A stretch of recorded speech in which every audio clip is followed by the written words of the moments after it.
What's up everyone, Z-Dub here, and thank you for stopping by and checking out my initial review of Desperados 3, available on PC, Xbox One, and PS4. Desperados 3 is the newly released real-time tactical stealth strategy game aiming to attract both casual players and hardcore strategy game players alike. There is a lot going on here to appeal to both audiences. Now, the Desperados IP has been pretty much dormant since 2006, but has now been dusted off, polished, and brought into the modern era as a prequel to this series. Now, this is my first experience with this franchise, so I went in with zero expectations. Other than looking for an engaging Western story and some interesting gameplay, I was really pleasantly surprised by everything delivered here. Now, if this is your first time stopping by for one of my reviews, let me start by saying this. All of my game reviews are done from a critically honest perspective. I feel like you shouldn't have to force yourself or convince yourself to have fun with something. So if you're like me and you're looking for the best experiences out there, ones that are truly worthy of your time and money, you've come to the right place. So if you haven't subscribed already, make sure you do so you don't miss out on any future videos, and hit that button and bell and you'll be up to date with all my content. Now let's get into this. Desperados 3. Can this franchise be resurrected from the dead and have the appeal to attract an entirely new audience while still pleasing its mature fanbase? Is the barrier to entry too difficult for inexperienced players to this genre? Can a newcomer just fire this thing up and not feel overwhelmed? I think the developers really created something special here. They did a great job creating an accessible title for new players while ramping up the difficulty and options quickly to keep the attention of the more seasoned tactical strategy player. Now, before I get too far into this, let me preface my review with this. I am a newcomer to this franchise and I don't dip my toes into this genre too often.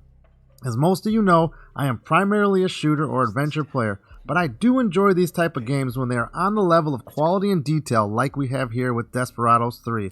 So having said that, boy am I glad I took the plunge and jumped in on this one. Going in, I wasn't sure if it was going to be for me, but I was swept away by the presentation and the polish here. And from the moment I fired this thing up, I was drawn in by the excellent audio, from the terrific Western-inspired soundtrack to the superb voiceover from all the characters. They did an absolutely fantastic job of world building here, and it really grabbed me. The story and game has a terrific Western comic book feel to it. Nothing super realistic here, but for me it's key to holding my attention span, as it gives this title a very fun feel, and I couldn't wait to see where it went next. I think if this was done too serious and rigid, personally, I would lose interest with this after some time. Now, the game starts immediately with a very well done way of teaching you the language of how to play. I felt it was very approachable for someone like me that does not play this game type too often, and I really found a lot of enjoyment with the gameplay here. The UI is presented very well and clean in a great Western theme. It's done in such a way that it gives you enough information at all times, and it's easy to pick up and learn to play fast.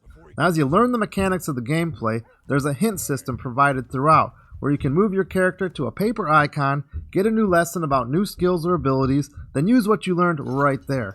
I think this is handled very well. The one complaint I do have about this is that I don't think there is a way to reread past lessons once you move on. Now, to me, that's a huge miss.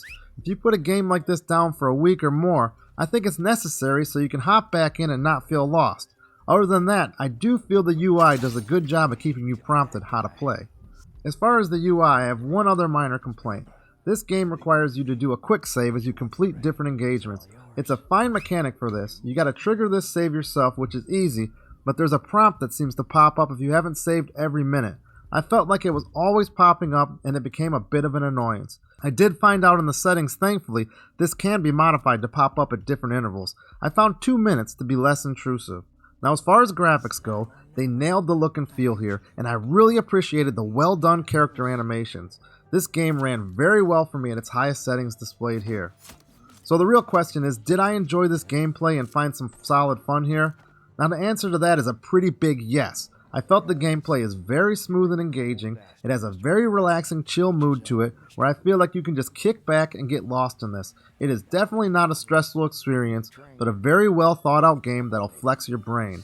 This game is fairly linear. Every engagement or area you have to move through is a new puzzle to figure out how to get through with your given set of tools in your party at that time. Now, the game does a great job of letting you experiment and try to solve these engagements in various ways, and a lot of times you're gonna fail. But they did a terrific job in tandem with the quick save of getting you loaded and right back in the action to try again. So the penalty for dying here is not too punishing or frustrating, so trial and error truly pays off, and it's super fun at the same time. Some of these engagements are very tough. Like for example, trying to get into a hideout without being seen and take out a named enemy. It may take several attempts of trying different things, and due to this, it is extremely satisfying when you finally pull it off and you get it completed. Now, one mechanic I appreciated was the pause planning showdown mode. You could trigger where you would plan out your attacks with all your members in your party, and you could trigger it all at once when the timing is right. This is super helpful and something I leaned on quite a bit with my gameplay. Now, as far as the strategy aspect, I enjoyed clicking the enemies and seeing where the sight lines were and trying to solve how to sneak around and make the kills. And on the topic of kills, they feel and look really cool when you do pull them off.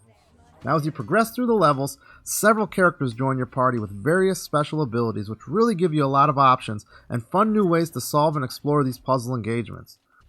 A really great part of these team-ups here as well is the fantastic audio voiceover and dialogue. Now throughout the gameplay there is interesting back and forth banter that's done very well as you move through the world. It makes the world feel alive and fun. I also appreciated that most of these levels you can either go in guns blazing or take it a bit more stealth. I never felt locked into one play style. I typically would try the stealth route, and if I got frustrated with that, I would just go in and make the kill and get out. Now as far as lasting appeal and whether this is worth the price, the actual campaign weighs in at about 30 hours. There are all sorts of challenges per level that can be completed as well. I can definitely see myself picking this up every so often to play it and get through the entire 30-hour campaign. However, personally, I don't think I could focus on this for 30 hours straight. But that's not knocking this title at all. I just don't have 30 hours to dedicate on one game. But I definitely think the value is here, and I'll be picking away at this for some time. So in closing, is this game for you? Well, if you're looking to experiment with this genre, and spaghetti westerns appeal to you, but you've been intimidated by this type of game in the past, I think this is a great first title for you. I can see anyone that gives this a shot that you're going to find a lot to love here if you're looking for this type of game. If you're looking for a western adventure and a low-stress, chill experience, this is a great choice as well. And for experienced real-time strategy players, this is a solid choice for you. So for my fun or not recommendation, I truly am having a decent amount of fun here. This is a recommend, and it will definitely fill that fun gauge for this type of gameplay. If you played this or any other similar games in this genre and you got something to say about it, let me know in the comments. I'd love to hear it. So thanks for stopping by and watching, and if you enjoyed this and you're interested in honest reviews focusing on whether a game is purely fun or not, or whether a game's going to wow you, subscribe so you don't miss out on any future gaming content. Well, I gotta take some more bandits out here, so I'll see you next time. This is Z-Dub out.